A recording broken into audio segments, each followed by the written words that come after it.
안녕하세요. 아니, 그거는 이따 끝나고 치셔야 돼요. 자, 공부 처음 하시죠, 전부 다? 네, 제 과목은 몇 시간인지 아세요? 몇 차 과목이냐고?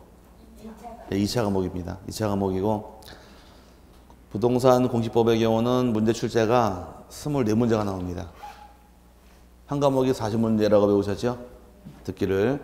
네, 문제가 2차 과목에 속해 있고, 이제 공시법이라는 과목하고 그 다음에 세법하고 묶여가지고서 40문제가 만들어지는데,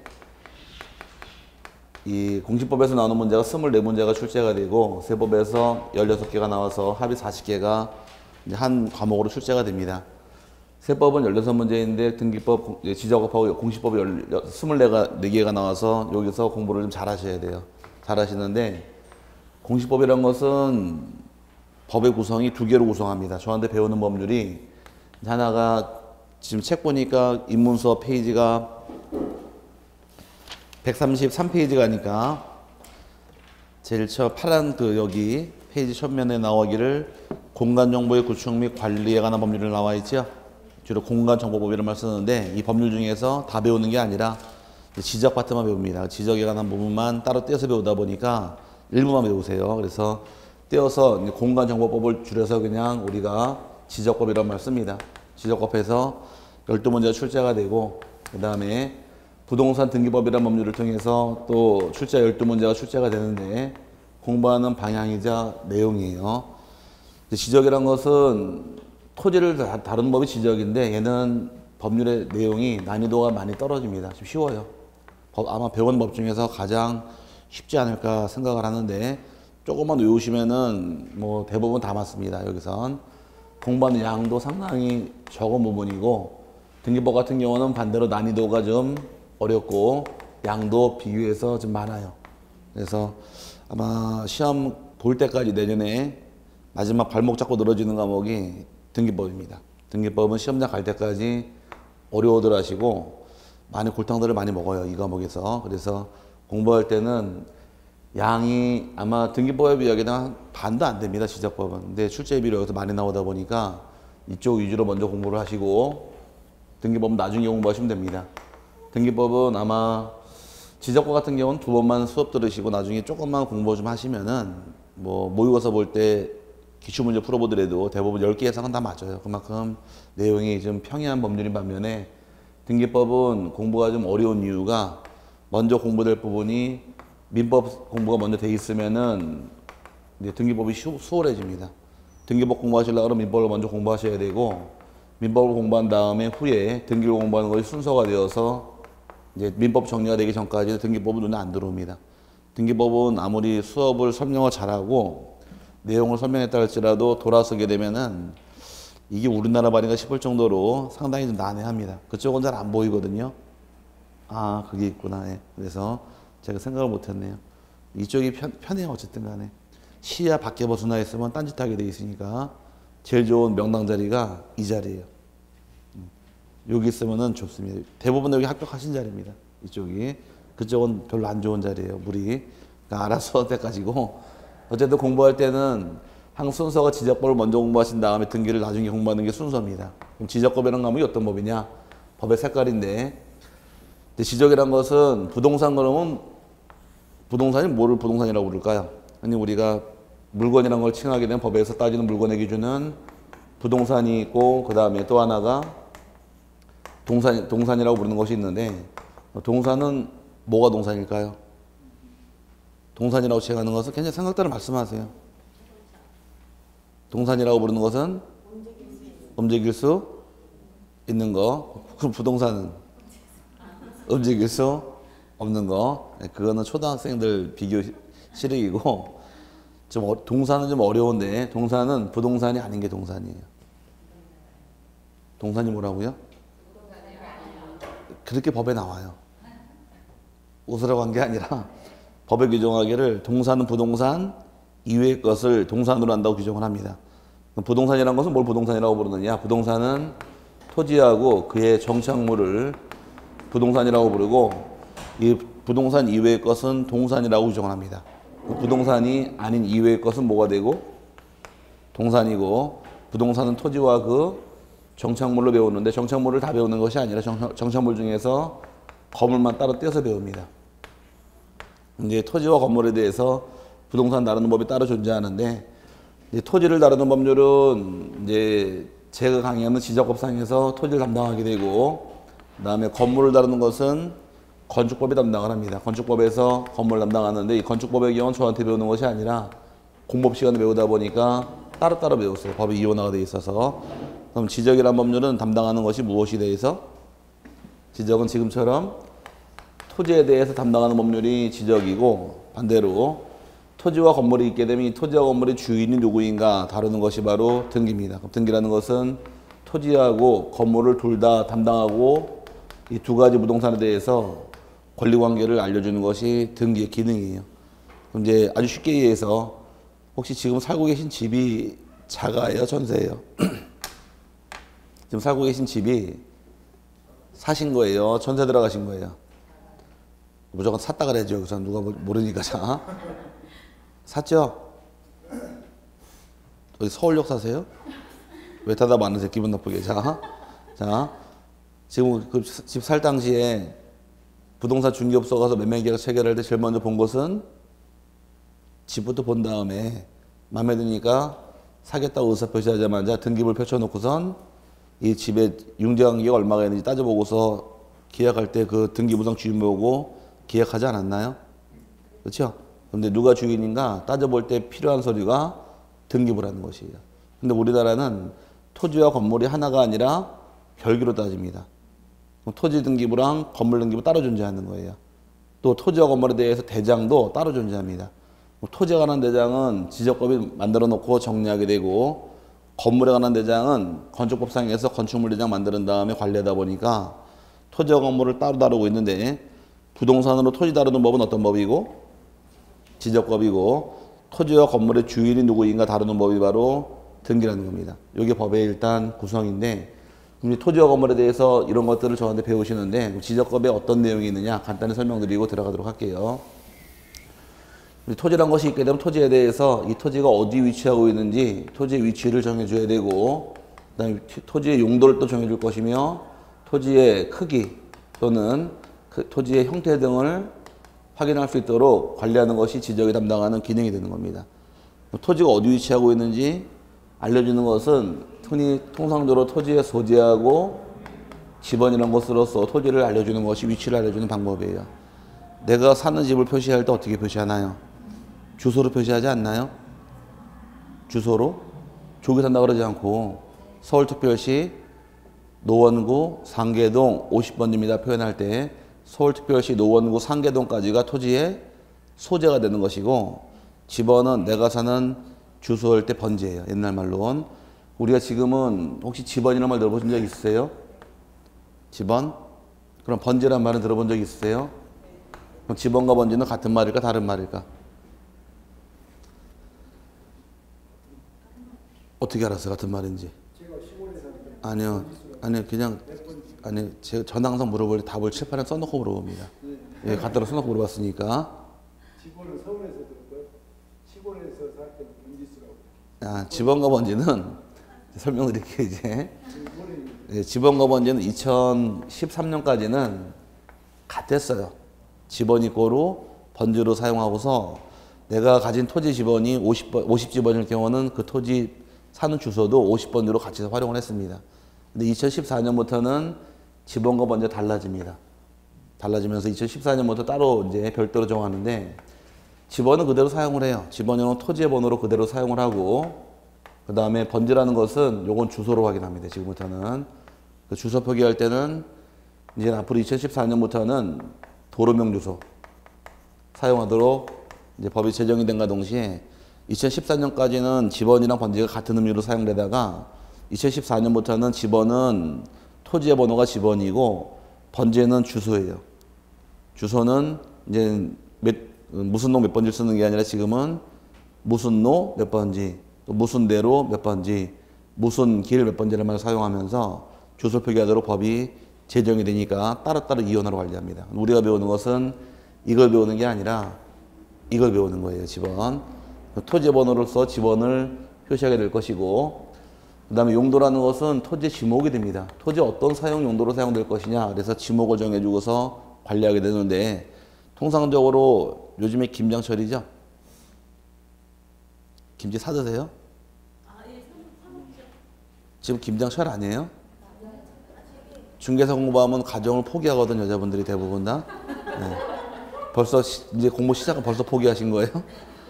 포기 안 하실 거예요, 가정? 네. 나중에 포기하게 됩니다.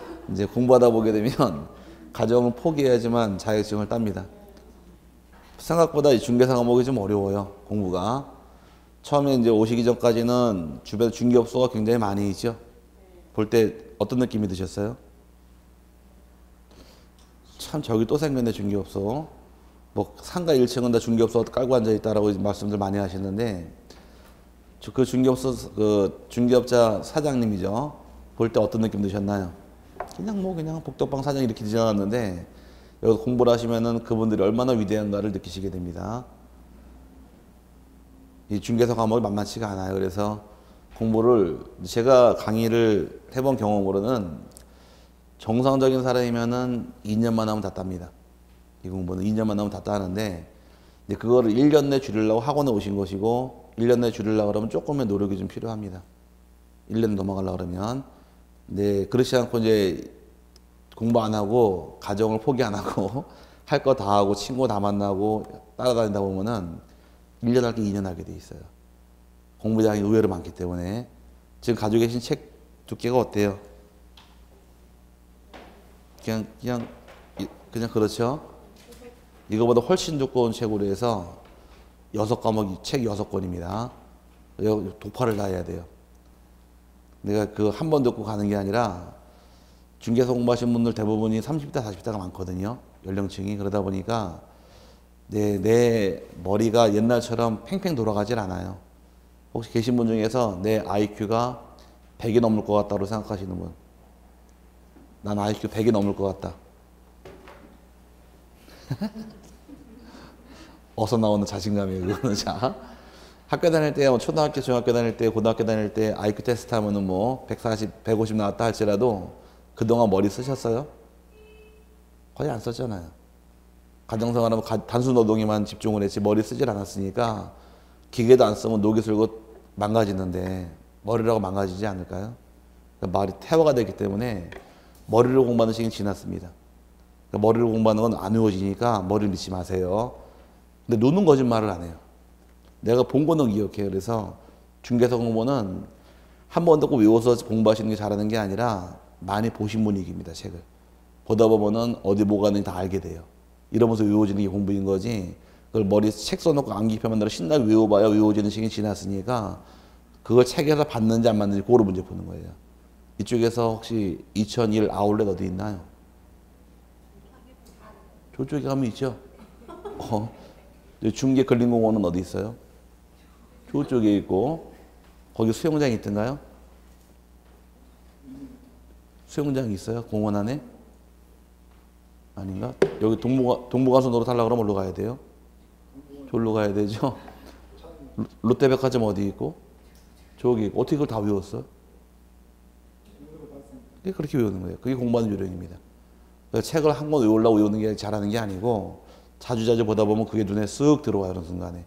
그래서 아는 것이 방법이고, 저희 입장에서는 그걸 보다 좀 빨리 쉽게 이해할 수 있도록 도와드리는 게 저희의 입장이고, 이제 저희 수업 들은 거로는 남아있질 않아요. 오늘 수업 들은 내용 다음 주에 제가 물어볼 때 대답을 하시는 분은 아마 한 분도 안 계실 겁니다.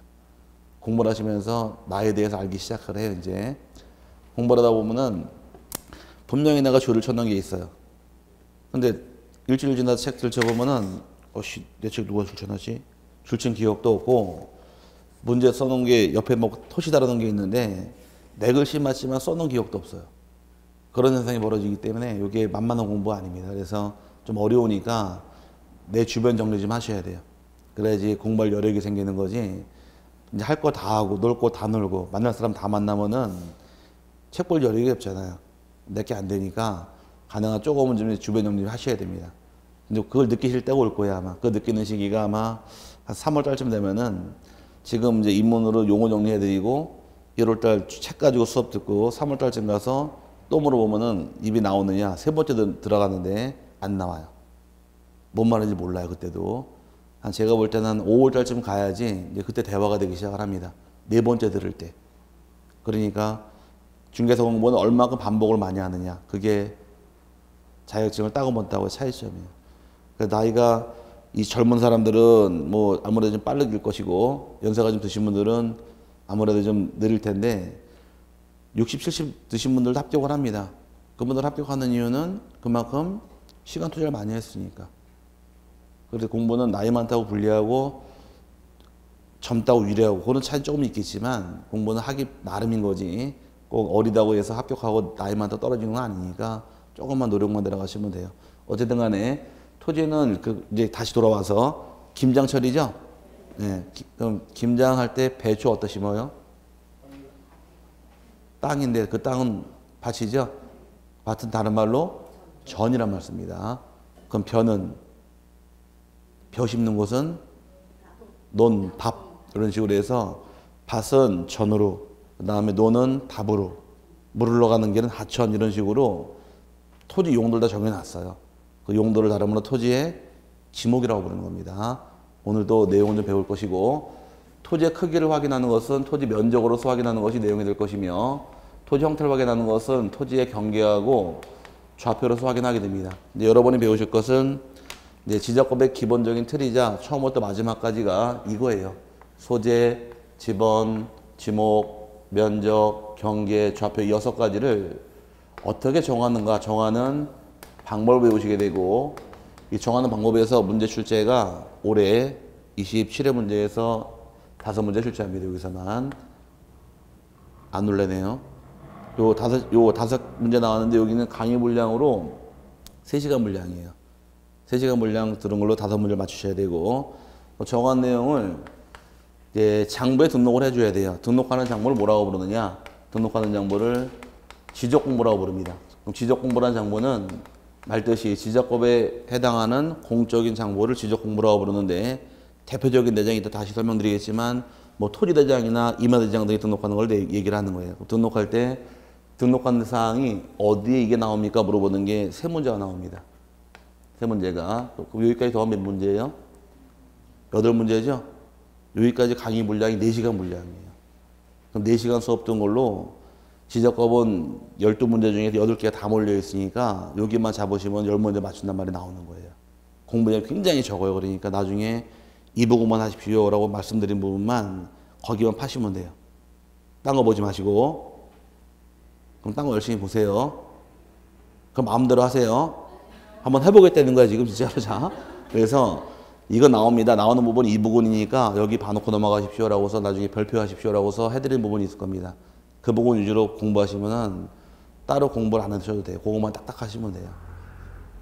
법 배우러 왔어요? 자격증 따러 왔어요? 자격증 따면 되는 거니까 60만 넘어가면 되잖아요. 어떻게든 간에. 그러니까 자격증 따면 되는 거니까 할 때만 딱 하시면 됩니다. 야간반은 공부할 시간이 없잖아요. 아무래도. 그러니까 할 때만 딱 넘어가면 되니까 그것도 안 하면 내년에 또 하셔야 돼요. 그러니까 올해 하신다고 생각하시고 그다음에 또 등록한 다음에 이런 것들이 다시 또 이제 지번이 바뀐다거나 지목이 바뀐다거나 면적이 바뀌는 경우가 발생합니다. 예를 들어서 전이라는 땅에다가 내가 건축법상 건축 허가 받아 집을 짓게 되면 지목이 대로 바뀌겠네요. 집 짓는 땅. 그럼 그게 변경이 생기는 걸 따로 배워요. 이 변경이 생긴 등록한 사항에 대해서 변경이 생기는 것을 다른 말로 토지의 이동이라고 부릅니다. 뭐라고요? 토지의 이동. 토지 이동 등이 발생하게 되면 어떻게 처리할 것이냐 이런 것들을 배우는 게 문제예요. 그럼 처음부터 끝에까지 토지 이동할 때 이동이란 말은 토지가 움직이는 게 이동이 아니라 이 이동은 한자로 이자가 다른 이자입니다. 토지에 뭔가 달라지는 경우는 이동이라는 말 쓴 거예요. 그럼 토지 뭐가 달라지느냐? 소재, 지번, 지목, 면적 등이 바뀌는 거를 다른 말로 토지의 이동 이렇게 표현한 겁니다. 토지 움직인다가 아니라 토지가 움직이는 걸 뭐라고 부를까? 두 글자로 불려서 토지가 실제로 움직이는 것을 지진. 땅이 움직이잖아요. 아닌가? 지진이잖아. 우리나라가 어딜 많이 따라가요, 지금? 일본을 많이 따라가지 않나요? 문화가? 일본이 유행하면 10년에 우리나라가 온다는 말도 있는데, 다른 건 다 따라가도 그건 따라가면 안 되는지 따라가고 있죠? 축복받은 나라, 일본 애들은 심심할까봐 하느님이 땅도 한 번씩 흔들어주고, 아닌가? 밤에 껌껌할까봐 화산도 한번 뻥뻥씩 터트려주는 게 참 좋은 나라가 일본인데, 그거 따라가면 안 되는데, 우리나라는.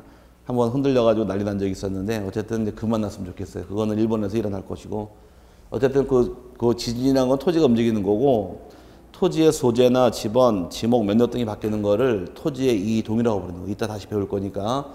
이런 것들이 있는 경우 어떻게 처리할 것인지 쭉 배우는 게 문제인데, 이건 여벌로 배운다고 생각하시면 되고, 실제 중요한 것은 여기까지예요. 여기까지가 지적과 맥입니다. 요만큼 얼만큼을 잘 공부해 놓느냐에 따르면은 이제 10문제 맞추는 건 일도 아닙니다. 여기서 10개를 잡아내야지만 지적법에서 10개를 잡아내야지만 등기가 수월해져요. 등기란 것은 그럼 어떤 법률이냐?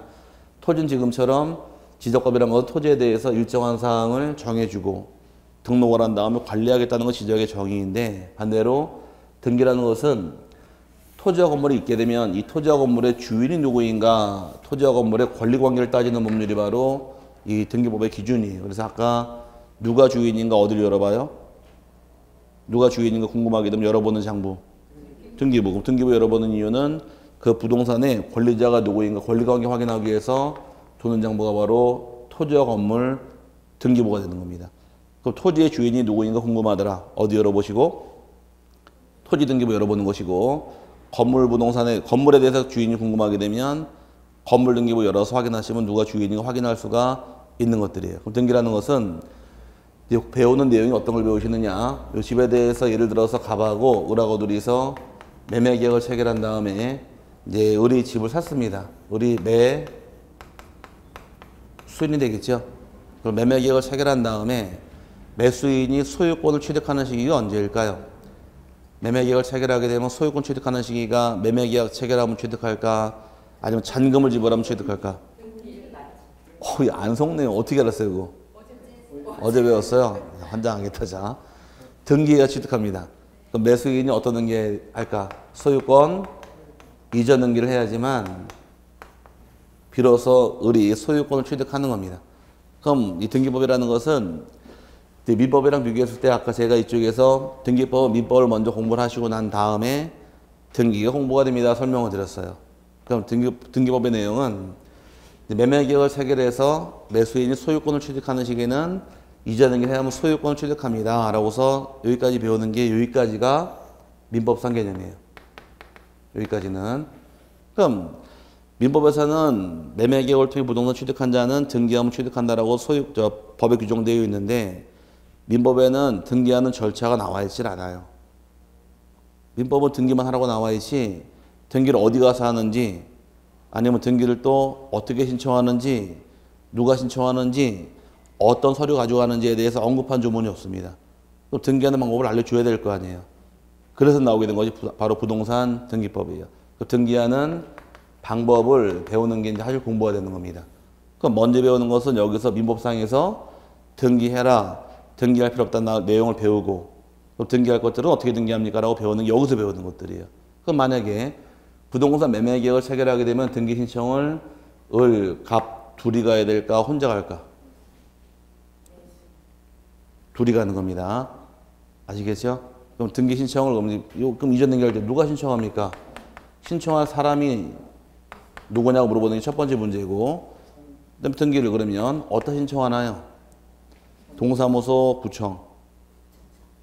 그건 안 배웠구나, 어제.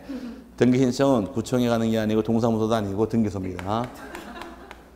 그럼 등기소 신청하게 돼 있고, 등기소에 등기 신청이 들어오게 되면 이제 신청받을 때 이 등기사업을 담당하는 공무원을 뭐라고 부르느냐? 등기관이라고 불러요.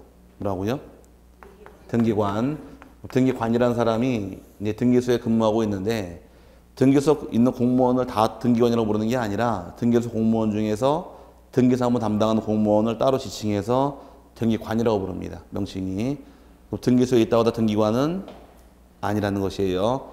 등기관은 공무원이 급수가 몇 가지 다 알고 계시나요? 공무원 급수 1급부터 9급까지죠. 이 급수 중에서 등기관이 달라고 그러면 4급 공무원서부터 7급까지입니다. 여기서만 등기관이 지정이 돼요. 법원장이 지정을 하는데, 등기관이라고 칭하는 자가 직급이 좀 높아요. 4급 공무원을 다른 말로 뭐라고 부를까, 명칭이. 4급 공무원을 서기관 그럽니다. 서기관 들어본 적 있죠? 국토교통부 서기관 4급 공무원이고 고위직입니다. 5급 공무원을 다른 말로 사무관. 그 다음에 법원에 근무하는 법원 주사. 주사란 말씀은 6급 공무원이고 주사보가 7급 공무원이에요. 그 7급 공무원만 해도 굉장히 고위직에 속합니다.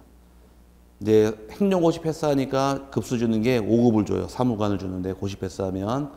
지금은 옛날에 변호사들 사법고시 패스해가지고서 이제 공무원 공채 들어갈 때도 옛날에 4급 주고 또 얼마 전까지 5급 주다 지금 몇 급 주는 6급 줍니다. 변호사가 너무 많으니까. 변호사들이 너무 많잖아요. 그래서 사법고시 패스 안 해도 지금 로스쿨로 해서 쏟아져 나오다 보니까 변호사가 너무 많아져가지고서 오늘 아침 뉴스 보니까 변호사가 중기업해서 무죄 판결 받았더라고요. 가만히 계실 거예요? 항소할 거예요? 항소해야죠. 못하게 막아야죠. 변호사가 손대기 시작하면은 밥그릇이 자꾸 줄어드는데 아닌가?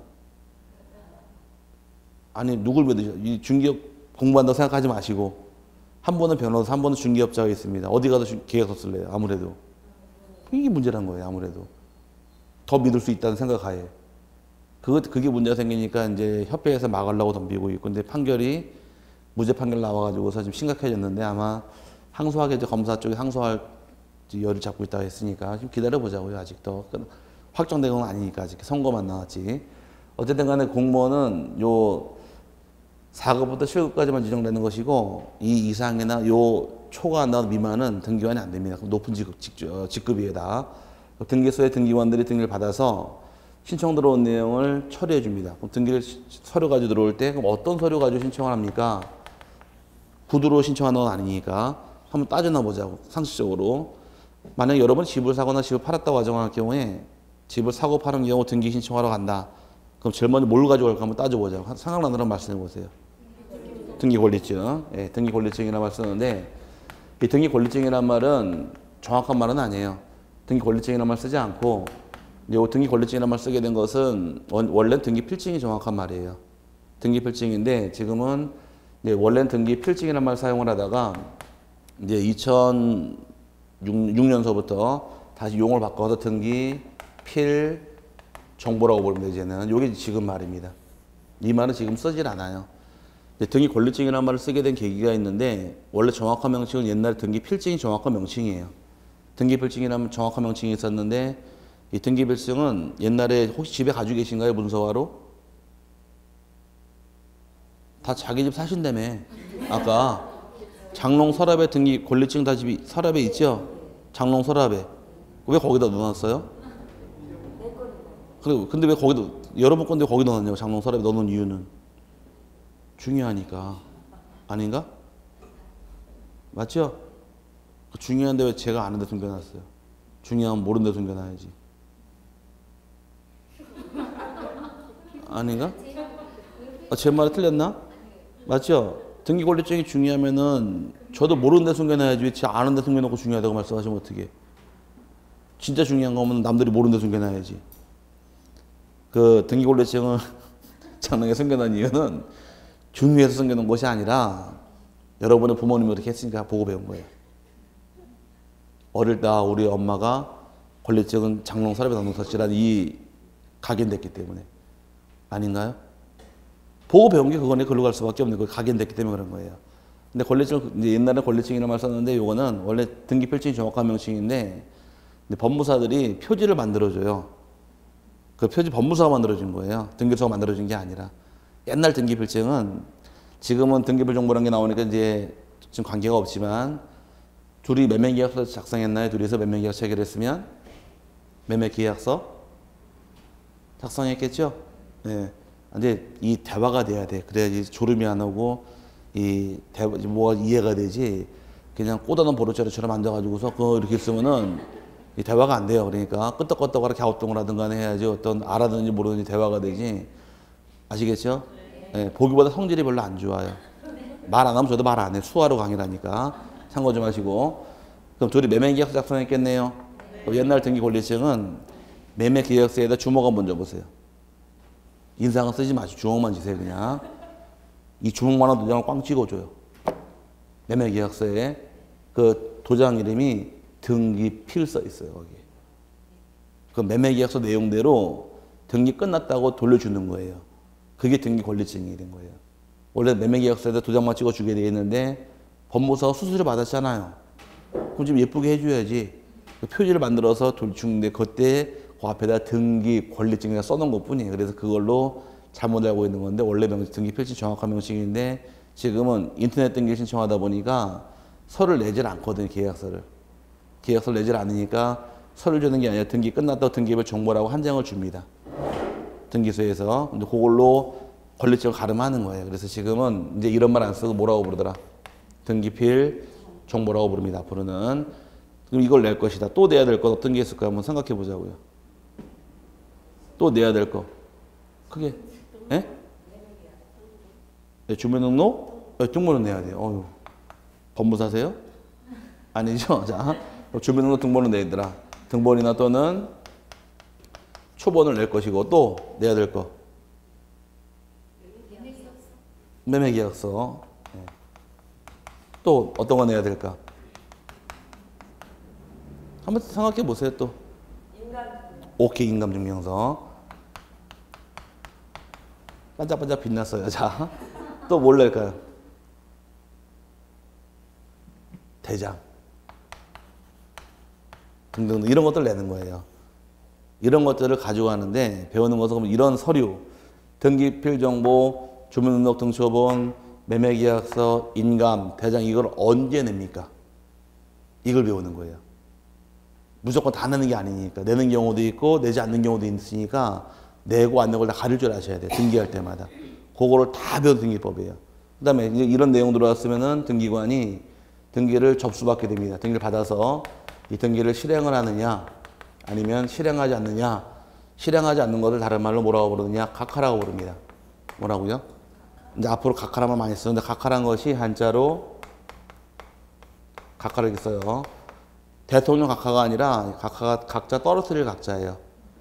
각하라는 것은 책이 너무 두꺼워 소리가 좀 심할 텐데 서류가 들어왔죠. 서류 이걸 등기해달라고 서류가 들어온 경우 등기관이 받아서 책상 위에서 등기를 할까 말까 서류를 이제 조사하는 거예요. 해줄까 말까 조사하다가 등기해줄 사안은 등기부에 실행해주면 되는 것이고 하자가 없는 것들은 딱 봤더니 서류를 쭉 봤더니만 서류에 매매계약서가 안 들어왔어요. 빠졌어요. 서류가. 그럼 서류가 빠진 경우 등기해줄 수가 없잖아요. 그럼 등기 못하는 것들은 책상 밑으로 집어 던지는 거를 뭐라고 부르다. 떨어뜨릴 각하란 말 쓴 거예요.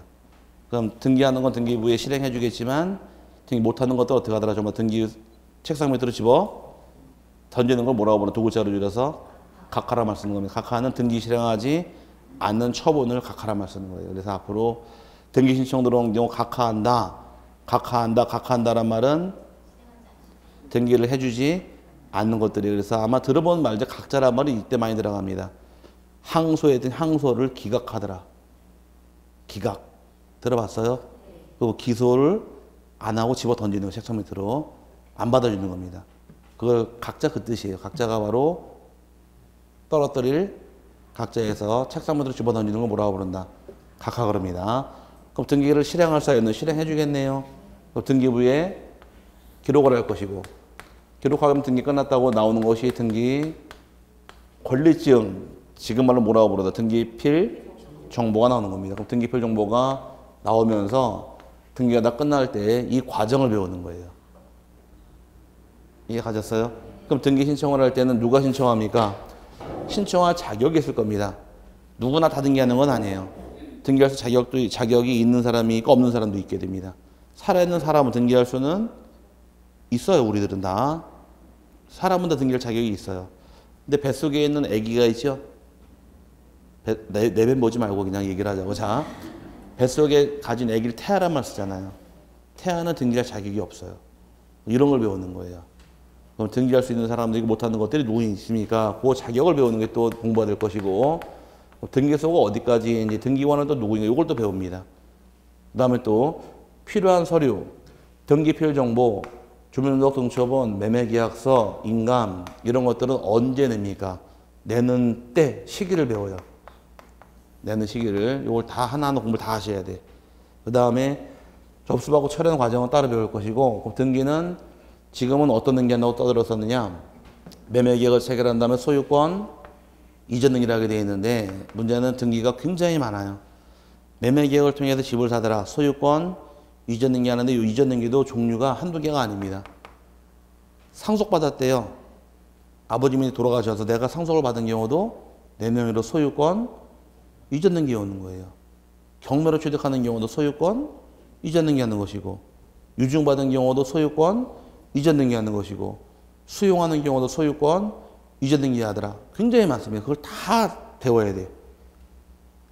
그 다음에 권리는 어제 수업이 뭐였었나요? 민법이었었나요? 민법? 그럼 물권이라는 말 들어본 적 있어요? 물권? 채권 들어봤어요? 물권은 뭐가 물권이에요? 그럼 물권의 뜻이 뭐냐고. 물권 8가지가 있는데 물권이란 말 뜻은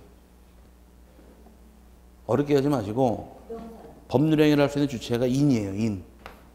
인이라는 사람이 물건에 대해서 갖는 권리가 있는 것이고 사람이 사람에 대해서 갖는 권리가 있는 겁니다. 그럼 내가 물건에 대해서 가진 권리를 뭐라고 부르는 얘를 물권이라고 부르는 거예요. 물건에 가진 권리가 바로 뭐다? 물권이 되는 것이고 사람끼리 가진 권리는 뭐라고 부를까? 이거 어떻게 하셨어요? 어제 배우셨어요? 사람끼리 가진 권리를 채권이라는 말 쓰는 겁니다. 오케이? 그럼 사람이 사람한테 돈 갚아라라고 주장하는 건 채권자가 채무적 행사는 채권 행사는 사람이 사람한테 하는 거예요. 돈을 안 갚으니까 그 집 경매 실행해 버리잖아요. 경매는 집을 경매 실행해요? 채무자를 경매 실행을 해요? 집을 경매 실행하잖아. 그 집을 경매 실행 그 집을 잡기 위해서 저당권을 일하는 거예요. 저당권은 집을 잡은 것이고 돈 빌린 거는 채무자가 빌린 거니까 채권은 사람끼리 가진 권리를 채권이라는 말 쓰는 것이고 물건에 가진 권리를 물건이라는 말 쓰는 겁니다. 사람끼리는 내가 채권자, 네가 채무자 서로 알고 있죠. 근데 문제는 어떤 부동산이 있을 경우 이 부동산이 누구 것인가 부동산 자체로 알 수 있을까요? 알 수 있는 것도 있겠지만 아파트 101동 101호 딱 가서 보니까 이 집이 누구 건지 알아요? 건물 보고선 모르잖아요. 누구 건지 알려줘야 돼요. 알려주는 제도가 민법이 추구하는 공시의 원칙이에요. 뭐라고요? 공시의 원칙. 그래서 공시의 원칙을 추구하다 보니까 공시, 공개 표시하라는 얘기입니다. 누가 주인인가. 부동산의 경우는 뭘로 공시하느냐? 부동산은 등기로 공시합니다. 누가 주인인가 그래서 어디를 열어보는 것이고 등기부를 열어보는 것이고 동산의 경우는 누가 주인인가 어디 열어보느냐? 동산은 열어보는 게 아니라 손에 볼펜 가지고 계시죠? 누구 거예요? 내 거라고 말씀하셨는데 솔직히 얘기해서 집에 있길래 가져온 분 계시죠? 집에 있길래 집어온 분 계시잖아요. 솔직히. 다 샀어요? 샀어요? 네, 어쨌든 집에 있길래 가져온 분도 계실 수 있을 텐데 집에 있길래 가져왔지만 분명히 내 거라고 말씀하신 분도 계실 겁니다. 왜? 내가 손에 쥐고 있으니까. 동사는 쥐고 있으면 그자가 주인으로 보는 거예요. 쥐고 있는 걸 다른 말로 점유란 말 쓰는 겁니다. 그래서 동사는 점유로서 누가 주인인가 알려주는 게 그 차이점이에요. 그럼 누가 주인인가 궁금할 때 부동산은 어디 열어보시면 되고 등기 열어보면 되는 것이고 동사는 점유를 보는 겁니다. 점유를 다 하고 있으면 그자 권리대로 추정을 받는 거예요. 그런 식으로 해서 배우는데 우리가 배우는 것은 이걸 배우는 게 아니라 이걸 배우는 겁니다. 등기를 배우다 보니까 부동산과 관계되는 거니까 이쪽 위로 공부를 하고 나가시면 되고 이게 전반적인 틀이에요. 틀인데 등기가 지금 설명드린 것처럼 누가 가는지부터 시작해서 등기소가 어디까지인지 등기관이 누가 되는지 또 등기부 양식이 어떻게 생겼는가 또 등기 종류가 굉장히 많아요. 소유권 보존 등기라는 등기도 있고 소유권 이전 등기가 있고 아까 물권 설명드릴 때 물권 8가지 있다고 배웠으니까 8가지 권리 중에 등기하는 권리 5개가 들어옵니다.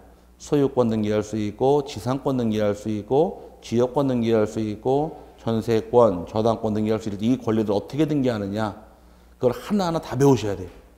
그러니까 양이 의외로 많아요. 공부할 게. 그러니까 하나를 딱 놓고 배우면 끝날 게 아니라 하나 이게 한 10대까지 이상 돼 버리니까 그거를 다 따로 세분하고 들어가셔야 돼요. 이제 놀라지 마시고 그 중에서 요거 나옵니다. 알려드리는 부분만 집중적으로 하시는 거예요. 거의 나오는데 정형화가 돼 있으니까 답은 알려드릴 수는 없고 잘 나오는 부분은 알려드려요. 여기에 나옵니다라고 했던 부분은 별표 넣으시고 거기를 집중적으로 보시는데 나중에 기본서 보시게 되면 공부하는 양이 아마 우리 책이 400페이지 이상 될 겁니다. 책 두께가. 그걸 2달 동안 배우시고 4월까지는 두꺼운 책으로 나가요. 그 다음에 5월 달에는 이거 언제다 보실 거예요. 이만 책을. 하루에 못 볼 거 아니에요. 그래서 바짝 줄여서 요약집이 나가요. 요거만 보시라고. 그것도 두껍죠? 나중에는 한 A4지 한 20장 줄여드려요. 요거만 보시라고. 이제 점점 공부가 될수록 보는 양을 자꾸 줄여드립니다. 점점. 근데 이것도 바탕에 지식이 좀 깔렸다는 가정하에 들어가는 거예요. 아무것도 수업 다 빼먹고서 아무것도 모르고 있는데 그때가 이거 조그만 거 주면은 못 알아들어요. 지금 내용 좀 알고 있을 때 아, 이게 이렇게 가는 거구나. 이 책에 보면 알 수 있게끔 다 줄여나가니까 안 빠지시면 돼. 빠지지만 않고 학원만 다니시면 자격증은 땁니다. 아시겠죠? 네. 이게 근데 여기가 좀 어려우니까 여기는 아마 제 과목은 제가 양보할 테니까 11월, 12월, 1월, 2월까지 제 과목은 강의만 들으세요. 강의만 들으시고 복습은 제 과목 복습 안 해도 됩니다. 복습하지 마시고 제 과목 복습할 시간이 있으시면 민법책을 한번 넣어보세요. 제가 양보할 테니까. 이 말하는 저는 가슴이 지금 억장이 무너져요 지금. 네, 민법이 공부가 잘 돼 있으면 다른 과목들은 다 편해요. 근데 민법 공부가 안 돼 있으면 다른 과목 어려워지니까 공부한 순서가 있는 겁니다. 네, 지금 편안히 들으시고 제가 뭐 공부하는 요령 설명드릴 테니까 이제 방법 요령이라기보다 이제 지금은 편하게 들으세요. 11월, 12월 달에는 지금 뭐 용어 정리, 용어만 잘 이해해도 이건 뭐 상관이 없습니다. 책에 지금 입문서 들어와 있지만 이거 다 내용을 다 정리를 할 수는 없어요. 말을 모르니까. 용어 아는 데만 빠르면 2달 내지 3달 걸립니다. 수업 시간 떠드는 말을 평범하게 이해하거나 받아들이려고 그러면 한 3달 정도 걸린다고 보시면 맞아요. 제가 용어 정리 안 하고 쭉 수업 나가면 못 따라오세요. 무슨 말인지 모르니까. 그 용어 정리하는 게 만만치 않습니다.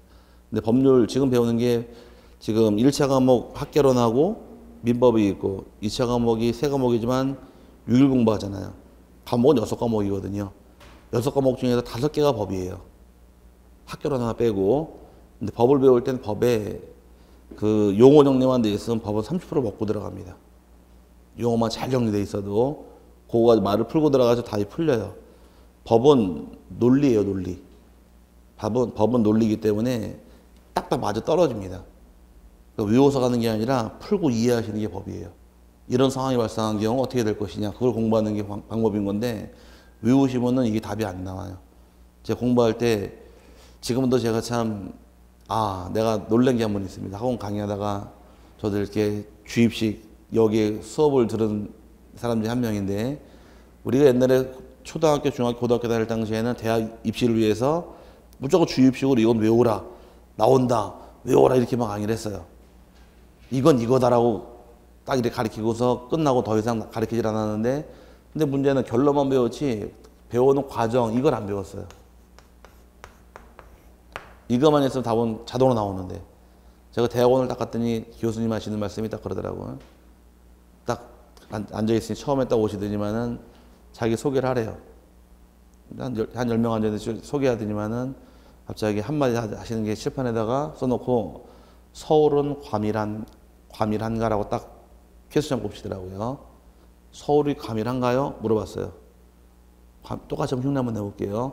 서울 과밀해요? 왜 과밀하다고 생각하셨어요? 서울이 과밀한 이유는?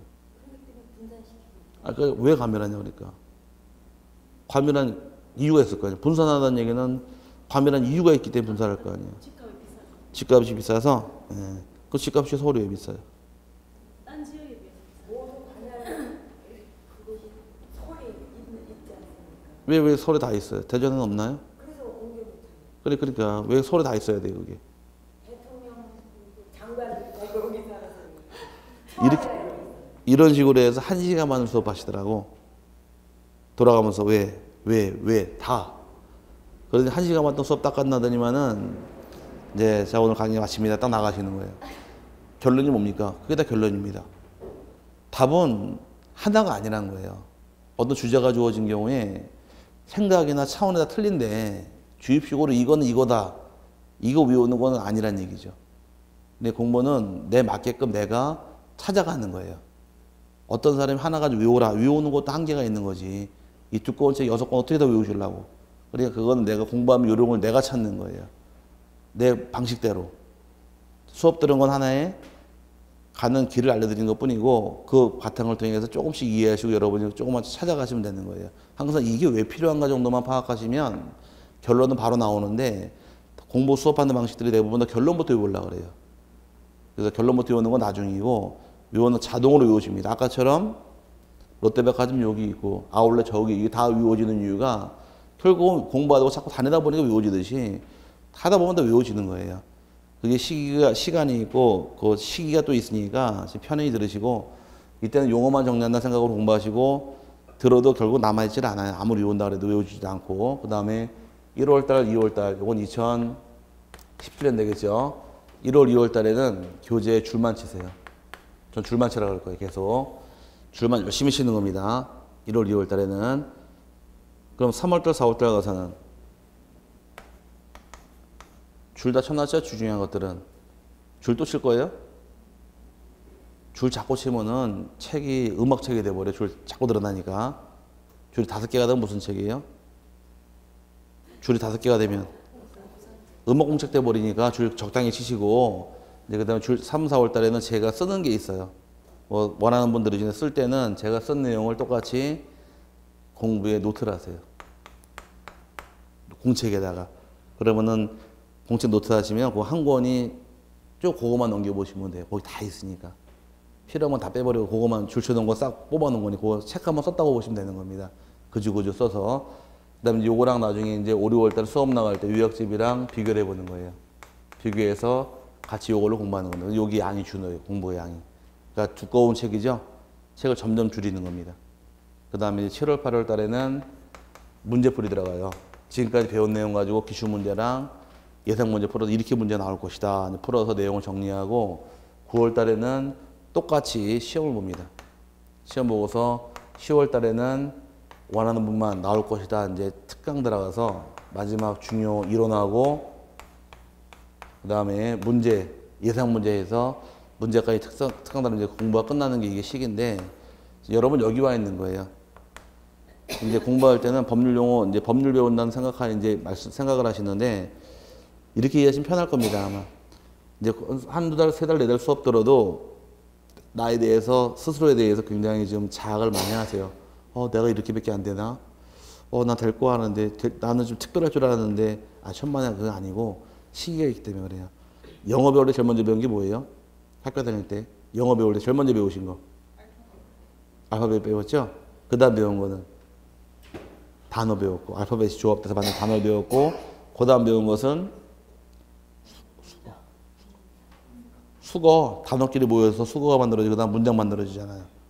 문장도 1형식, 2형식, 5형식까지 배웠을 것이고 그렇게 흘러가는데 지금 와 있는 단계는 이제 A, B, C에 배운 단계에 와 있는 거예요. 그러니까 너무 멀리 가려고 그러지 마시고 그냥 배운 용어 나중에 이게 무슨 말인지 알 정도만 되면 되는 거지 지금 처음 단계에서는 아직 세부적인 내용 가려고 하면 이쯤 가야 돼요. 1월, 2월까지는 이거 열심히 그냥 듣고 줄만 치고 내용이 남아있질 않습니다. 지금 연락에 강의해봐야 따라올 사람 한 분도 안 계세요. 다 집에 간다 그래요. 무슨 말인지 모르니까. 그러니까 편하게 공부하시고 학원만 잘 나오시면 됩니다. 요게 그때그때 설명도 드릴 거예요. 가능한 한 쓰는 건 놓치시고 지향 좀 하시고 맨 처음에는 잘 들어서 무슨 말인지만 알아들어라 이렇게 해서 강의를 하시고 들으시고 나중에 3월달 가서 제가 가능한 한 쓰십시오 라고 하면 그거만 노트에 쓰시면은 그거만 보시면 돼요. 문제 볼 때 대부분 거기 다 있는 거니까. 근데 이게 제가 배우는 과목인데 줄여서 지금 떠드는 거 압축하게 되면 공부는 어디가 더 쉽대요? 지적이 쉽대요? 등기가 쉽대요? 지적이 쉽습니다. 지적에서 12문제 나올 때 최소 10개 이상은 맞아내셔야 돼요. 그래 등기법에서 반태장만 하더라도 여유 있게 넘어가는 겁니다. 그 계획 잡고 들어가시면서 공부하시되 1월, 2월까지는 뭘 열심히 하셔라? 용어 위주로 공부하실 때 가능한 한 복습할 시간이 있으시면은 민법책을 더 보세요. 아시겠죠? 그게 잡혀야지만 다른 과목이 눈에 들어오는 겁니다. 그게 안 돼 있으면 다른 과목 다 허당이에요. 민법이 가장 중요한 과목이에요. 제 과목도 아니잖아요. 어제 민법 교수님이 잘생겼죠? 대답 안 하는 거 보면 못생겼나 보다. 키도 크죠? 민복 교수님 키도 크지 않나요? 예. 잘생겼고. 예. 네? 네, 그러니까 잘 들으시고. 그런 분은 제가 처음 만난 학부에서도 그렇게 자세하게 교점 중립하게 내가 머리에서 딱 들어가는 원칙을 네. 잘하십니다. 또 마음도 너무 좋으세요. 에디 프로에서 제가 볼 때는 제일 근데 사장님 제 앞에서 그분 제일 낫다 그러면 뭐예요 그럼 제가 너무 그 욕하는 거잖아요. 자, 그 제일 짠 빼야죠 그냥 거기다가. 자, 어쨌든 별로 기분 안 좋지만 잠깐 쉬었다가 이제 책에 나온 내용 다시 나가도록 하겠습니다. 잠깐 10분 동안 쉬도록 하죠. 네.